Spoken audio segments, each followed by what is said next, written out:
प्रिय विद्यार्थियों, नमस्कार। पिछले वीडियो में हमने छायावाद की परिभाषा, उसके स्वरूप पर चर्चा की। आज हम छायावादी काव्य धारा के जो प्रमुख काव्य प्रवृत्तियां हैं उनसे परिचित होंगे। छायावादी काव्य धारा की पहली प्रवृत्ति अपन कह सकते हैं कि वैयक्तिक अनुभूतियों की आत्मपरक अभिव्यक्ति।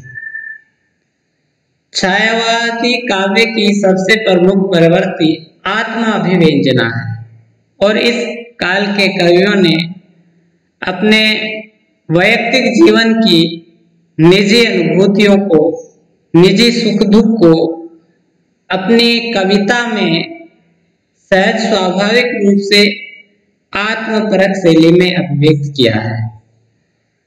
इन कवियों ने बाह्य जगत के इतिवृत्तात्मक वर्णनों के स्थान पर हृदय की वैयक्तिक अनुभूतियों, निजी सुख दुख को में शैली में अभिव्यक्त किया है और निजी अनुभूतियों की अभिव्यक्ति की प्रवृत्ति छायावाद के सभी कवियों में देखने को मिलती है, चाहे वो प्रसाद की आंसू हो या निराला की तुलसीदास, राम की शक्ति पूजा, सरोज स्मृति, महादेव वर्मा की मैं नीर भरी दुख के बदले, सभी की कविताओं में ये प्रवृत्ति देखने को मिलती है। मतलब निजी अनुभूतियों की अभिव्यक्ति इस काल की कविता का एक प्रमुख तथ्य है और मैं जो है उसकी एक शैली है। निराला ने लिखा भी है कि मैंने मैं शैली अपनाई, देखा एक दुखी निजबाए, दुख की छाया पड़ी हृदय में, झट उमड़ वेदना। और यहाँ स्पष्ट रूप में कहते हैं कि मैं शैली और ये मैं शैली जो है वे आत्मपरक अभिव्यक्ति है। और निजी दुख की बात कहते हुए निराला ने लिखा है कि दुखी जीवन की कथा रही, क्या कहूँ आज नहीं कहीं। तो वैयक्तिक अनुभूतियों की अभिव्यक्ति आत्मा व्यंजना छायावाद की प्रमुख प्रवृत्ति। छायावाद की अन्य प्रवृत्ति है सौंदर्य का सूक्ष्म में व्यापक चित्रण।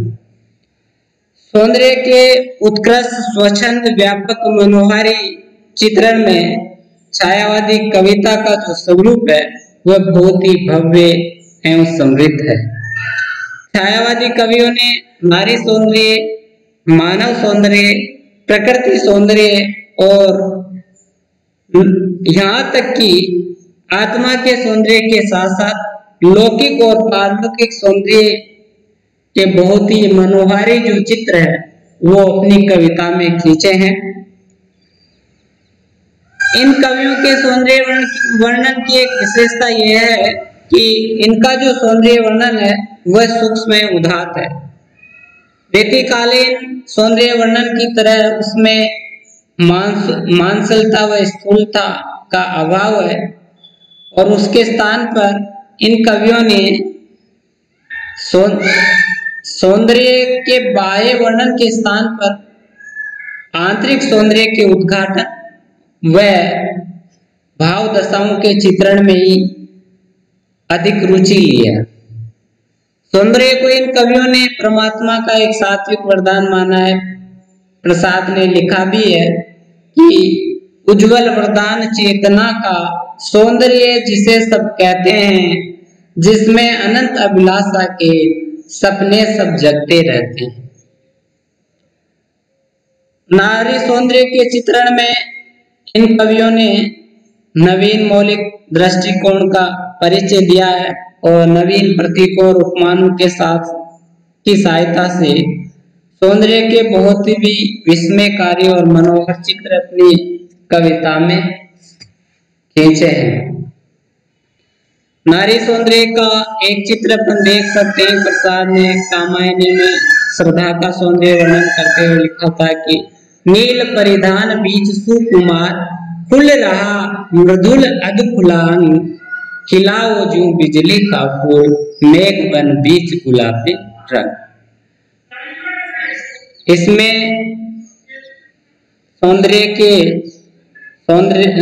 सुधा के सौंदर्य वर्णन में प्रसाद जी ने नवीन उपमानों का की सहायता ली है और सांकेतिक शैली में उसके सौंदर्य का वर्णन किया है। उसके जो मृदुल अंग है उरोजुम, उसके सौंदर्य का वर्णन किया है। निराशा एवं वेदना की गहन विवर्ती छायावाद की एक अन्य प्रमुख प्रवृत्ति है। छायावादी कवियों ने या छायावादी कविता में वेदना और निराशा की अभिव्यक्ति हुई है, जो तत्कालीन जो परिस्थितियां हैं उनकी उपज है। इन कवियों ने निराशा से उपजे अवसाद के कारण अपने काव्य में वेदना की गहन अनुभूतियों को सहज रूप में अभिव्यक्त किया है। निराशा, अवसाद, विषाद, विफलता की गहरी अनुभूतियां छायावादी कविता में व्यक्त हुई है और सभी प्रमुख छायावादी कवियों के काव्य में ये प्रवृत्ति देखने को मिलती है। प्रसाद की आंसू हो, चाहे निराला की राम की शक्ति पूजा हो। महादेवी वर्मा तो वेदना की कवियत्री थी, इसलिए उन्हें आधुनिक युग की मीरा भी कहा जाता है। निराशा और वेदना की अभिव्यक्ति के उदाहरण स्वरूप हम महादेवी वर्मा की ये पंक्तियां देख सकते हैं कि मैं नीर भरी दुख की बदली, विस्तृत नभ का कोई कोना, मेरा न कभी अपना, जिसमें महादेवी जी ने अपने आप को दुख की बदली बताया, नीर भरी दुख की बदली बताया और ये बताया कि सारे संसार का कोई भी कोना कभी भी उनका अपना नहीं है। निराला ने भी राम की शक्ति पूजा में लिखा है कि दिख जीवन जो पाता ही आया है विरोध, दिख साधन जिसके लिए सदाई किया सो। राम की शक्ति पूजा में ये राम के लिए आया है, परंतु राम के माध्यम से एक तरह से यहाँ निराला की ही जो व्यक्ति जीवन की निराशा है, वो विफलता है, वो यहाँ पर अभिव्यक्त हुई है। निराला ने और भी लिखा है कि सने निर्जर बह गया है, रेत जूतन रह गया है। इसमें भी उनकी हताशा निराशा अभिव्यक्त हुई है। प्रसाद जी ने भी लिखा है कि जो घनीभूत पीड़ा थी मस्तक में स्मृति छाई, दुर्दिन में आंसू बनकर वह आज बरसने आई। तो निराशा और वेदना की गहन विवर्ती छायावादी कवियों के काव्य में देखने को मिलती है। नारी के प्रति उदात्त दृष्टिकोण छायावाद की एक प्रमुख विशेषता है और छायावादी कवियों ने नारी के प्रति उदात्त दृष्टिकोण अपनाते हुए समाज में उसके सम्मानीय स्थान पर उसको प्रतिष्ठित करने का कार्य किया है। रीतिकालीन कवियों की तरह छायावादी कवियों ने नारी को केवल विलास की वस्तु या भोग की सामग्री नहीं माना है, अपितु कवियों ने उसे पुरुष की प्रेरणा का एक स्रोत मानते हुए उसे गरिमामय स्थान प्रदान किया है। उसे दया, क्षमा, करुणा, ममता, मैत्री की देवी कहा गया है और इन गुणों के कारण ही नारी के प्रति श्रद्धा का जो भाव है वह छायावादी कवियों की कविता में देखने को मिलता है। चाहे वो कामायनी हो प्रसाद की या राम की शक्ति पूजा हो निराला द्वारा रचित या निराला द्वारा भी रचित तुलसीदास हो। प्रसाद ने नारी के प्रति श्रद्धा भाव को व्यक्त करते हुए लिखा है कि नारी तुम केवल श्रद्धा हो, विश्वास रजत नग पत्तल में, पीयूष स्रोत से बहा करो जीवन के सुंदर समतल। निराला ने पुरुष की प्रेरणा स्रोत बताते हुए राम की शक्ति पूजा में लिखा है कि ऐसे क्षण अंधकार घन में जैसे विद्युत जागी पृथ्वी कन्या कुमारी का छवि अच्युत। जब राम हताश निराश हो जाते हैं तो सीता की जो अच्युत छवि है वो राम के मन में उत्साह भरती है।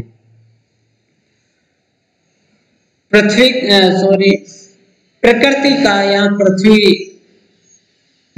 लिखना में आ गया तो सॉरी आप इसको प्रकृति पढ़े। प्रकृति का व्यापक सजीव एवं स्वतंत्र चित्रण। छायावादी कवियों ने प्रकृति सौंदर्य की अनुपम राशि अपने काव्य में बिखेरी है और इस कारण प्रकृति चित्रण छायावादी कविता के प्रमुख प्रवृत्ति है। इन्होंने प्रकृति चित्रण में परंपरागत, उद्दीपनात्मक, उपदेशात्मक व अलंकृत शैली का प्रयोग न करते हुए उसके स्थान पर प्रकृति का विशुद्ध हृदयग्राही, स्वतंत्र एवं मनोहारी चित्रण किया है, जहां पर प्रकृति आलंबन के भव्य आसन पर प्रतिष्ठित दिखाई देती है। छायावादी कवियों में प्रकृति का सजीव, स्वतंत्र और आलंबनात्मक चित्रण ही अधिक हुआ है और छायावादी कवियों ने प्रकृति में मानवीय चेतना का भी आरोपण किया है। प्रकृति पर मानवता का, मानवीय क्रियाकलापों का आरोपण किया है। प्रकृति के आलंबनात्मक चित्रण की एक झलक जो है प्रसाद के कामायनी से हिमालय की शोभा में लिखी गई है पंक्तियां कि संध्या घन माला की सुंदर, ओढ़े रंग बिरंगी छीट, गगन चुंबिनी सेल श्रेणियां, पहने हुए तुषार के। तो संध्या के समय हिमाच्छादित और बादलों से घिरी हुई जो हिमालय की पर्वत श्रेणियां हैं उनका स्वतंत्र सुंदर रूप जो है इसमें चित्रित हुआ है।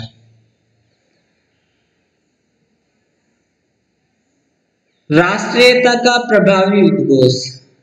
राष्ट्रीय चेतना या राष्ट्र प्रेम भी छायावादी कविता की एक प्रवृत्ति है। छायावादी कवियों ने राष्ट्रीय भावनाओं की अभिव्यक्ति और देश प्रेम की उदात्त भावनाओं से युक्त कविताओं की सृजना की है और अतीत के गौरवगान की जो प्रवृत्ति है वह भी इन कवियों की कविताओं में देखने को मिलती है। सभी छायावादी कवियों ने राष्ट्रीय भावनाओं से ओतप्रोत रचनाएं जो है लिखी है। प्रसाद हो, चाहे निराला हो, चाहे पंथ हो, सभी की कविताओं में यह स्वर देखने को मिलता है। भारत जननी है, भारत माता है, भारतवर्ष है, इन कविताओं में राष्ट्रीय भावना का उद्घोष सुनाई पड़ता है। प्रसाद की ये पंक्तियां राष्ट्रीय भावना का जो है दिग्दर्शन कराती है। हिमाद्री तुंग सुरंग से प्रबुद्ध शुद्ध भारती, स्वयं प्रभा समुज्ज्वला स्वतंत्रता पुकारती। इसमें भी का जो है यह अनावश्यक पद लिखने में आ गया, तो इसको आप गौण समझे। इसी तरह निराला जी ने भारती जय करे विजय करे कनक सस्य कमल धरे लंका पद तल सत दल गर्जो गर्जी तोर में सागर जल धोता सूची चरण युगल स्तुव कर बहु अर्थ भरे भारती जय करे विजय करे में अतीत के गौरव गान भारत माता की वंदना उन्होंने की है। मानवतावादी दृष्टिकोण छायावादी कविता की एक प्रमुख प्रवृत्ति है और इस प्रवृत्ति के पीछे छायावादी कवियों पर अरविंद व रविंद्रनाथ का प्रभाव हो सकता है और इनसे प्रेरित होकर के छायावादी कवियों ने अपनी कविता में विश्व कल्याण की कामना की है। प्रसाद ने कामायनी के श्रद्धा सर्ग में विजयिनी मानवता हो जाए के माध्यम से विश्व मानवता की विजय की कल्याण की कामना की है। निराला की विधवा भिक्षु के बादल राग पंथ की मानो तुम सबसे सुंदर समय मानवतावादी भावनाओं की जो है वह अभिव्यक्ति देखने को मिलती है। अपनी कविताओं के माध्यम से इन्होंने व्यक्ति स्वतंत्रता नारी के प्रति संवेदना व पूज्य भाव सामाजिक उपेक्षा के शिकार आमजन के प्रति संवेदना और कल्याण की भावना इन कवियों ने अपनी कविताओं में अभिव्यक्त की है। छायावादी कवि जो है मानवतावादी दृष्टिकोण के अंतर्गत समस्त प्रकृति के कल्याण की कामना करते हैं। पंत ने लिखा है कि सुंदर है वेग सुमन सुंदर मानव तुम सबसे सुंदर। इसी तरह मुक्त करो नारी को युग युग युग से की कारा से बंधनी नारी को। इसमें भी नारी के प्रति एक पूज्य भाव की बात पंत ने कही है कि योनि नहीं है रे नारी वह भी मानवीय प्रतिष्ठित उसे पूर्ण स्वाधीन करो वह रहे न नर पर अवसर। रहस्यपरकता या रहस्यात्मकता छायावादी कविता की एक प्रमुख प्रवृत्ति है। शुक्ल जी ने तो छायावाद और रहस्यवाद को एक ही माना पर्याय माना है। छायावादी कवि अपने मन के अंतरतम गहन भावों को अभिव्यक्त करते समय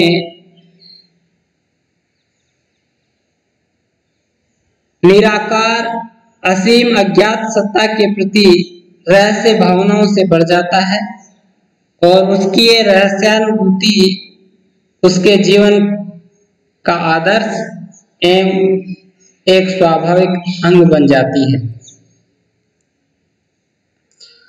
छाया रहस्यात्मकता की ये प्रवृत्ति छायावाद के सभी प्रमुख कवियों में देखने को मिलती है। महादेवी की दीपशिखा व यामा, सात की झरना और लहर में अज्ञात तत्व के प्रति अज्ञात परमात्मा के प्रति एक माधुर्य का भाव है। पंथ की मौन निमंत्रण निराला की तुम और मैं में अज्ञात सत्ता के प्रति रहस्यवाद की प्रवृत्ति देखने को मिलती है। जैसे पंथ की मौन निमंत्रण कविता से ये पंक्तियां उद्धृत है कि न जाने कौन आए द्युतिमान जान मुझको अबोध अज्ञान सुझाते हो तुम पता जान फूंक देते छिद्रों में काम। तो इसमें न जाने कौन के माध्यम से वो परमात्मा की ओर संकेत करते हैं। निराला ने भी तुम और मैं कविता में लिखा है कि तुम तुंग हिमालय श्रृंग और मैं चंचल गति सुर सरिता, तुम विमल हृदय उच्छ्वास और मैं कंठ कामिनी कविता। तो ये तुम का जो भाव है उन्होंने उस अज्ञात असीम अनंत निराकार सत्ता के साथ जोड़ा है। प्रेम के विविध रूप छायावादी कवि मूल रूप से प्रेम और सौंदर्य के कवि हैं और इस कारण छायावादी कविता में प्रेम के जो है विविध रूप देखने को मिलते हैं। छायावादी कवियों की कविता में स्त्री प्रेम या नारी प्रेम तो है, इसके साथ साथ प्रकृति प्रेम व अलौकिक सत्ता के प्रति प्रेम का भाव भी देखने को मिलता है। नारी प्रेम में छायावादी कवियों की विशेषता रही है कि इनका जो प्रेम है वह वासना मूलक नहीं है, मांसल व नगन नहीं है और इसके विपरीत वह सूक्ष्म है, भावना परक है और श्रद्धा भाव से पूरित है। इन्होंने नारी को जीवन में पीयूष स्रोत बहाने वाली तथा आत्मा को दिव्य ज्योति प्रदान करने वाली माना है। इनके प्रेम वर्णन की यह भी विशेषता है कि वो जाति वर्ण के बंधनों से पूरी तरह से मुक्त है। प्रकृति प्रेम ही छायावादी कवियों कविता में व्यक्त हुआ है और पंथ में तो ये जो है अत्यधिक है। इसी कारण पंथ को प्रकृति का सुकुमार कवि कहा है और पंथ ने मोह नामक कविता में लिखा भी है कि छोड़ ध्रुवों की मृदु छाया, तोड़ प्रकृति से भी माया, बाले तेरे बाल जाल में कैसे उलझा दूं लोचन। यह पंथ जो है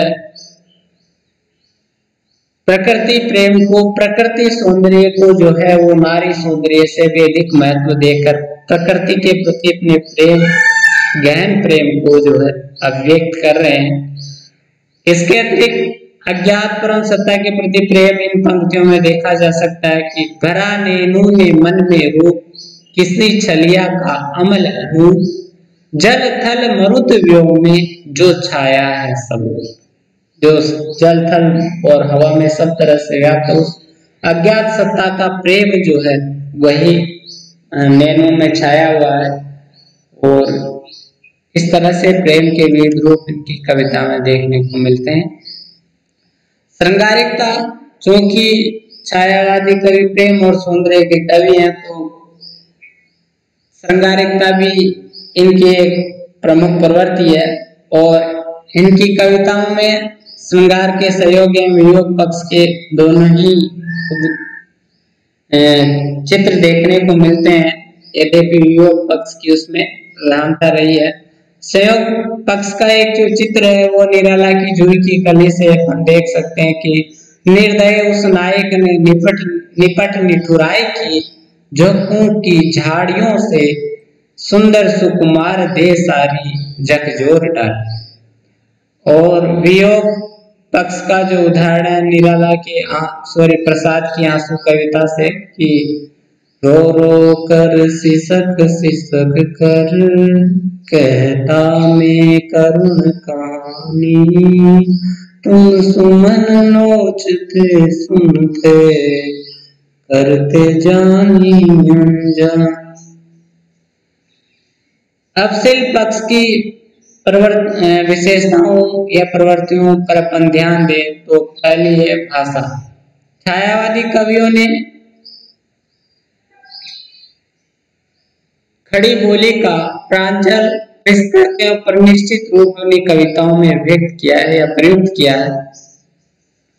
खड़ी बोली जो द्विवेदी युग में कविता की भाषा बनी थी वो इस युग में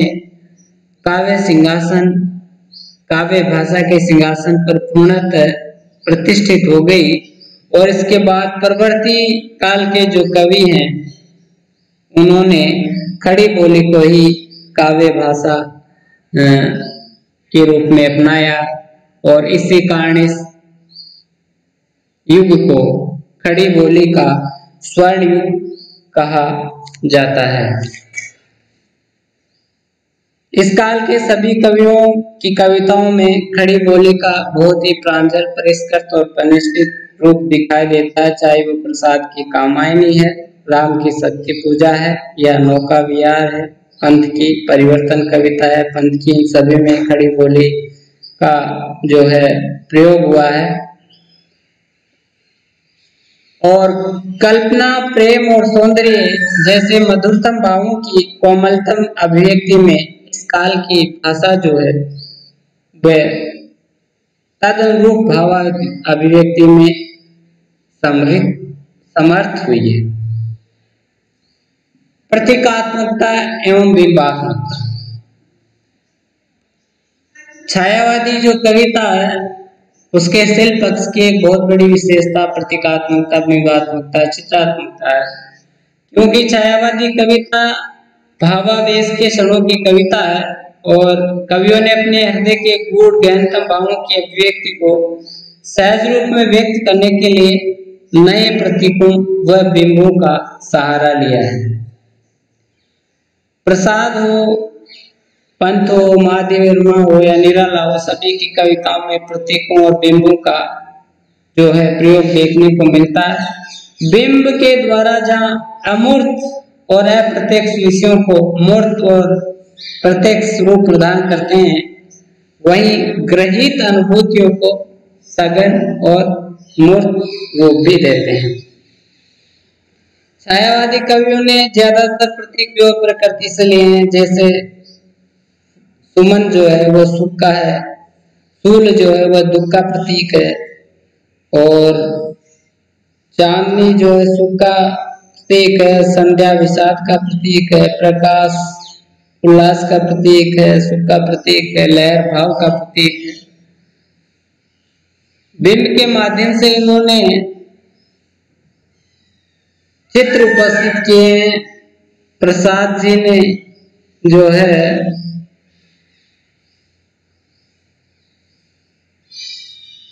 अग्निशिखा के रंग को स्पष्ट करते हुए लिखा है कि शीत सरोज पर कीड़ा करता जैसे मधुमेह पिंगल पड़ा।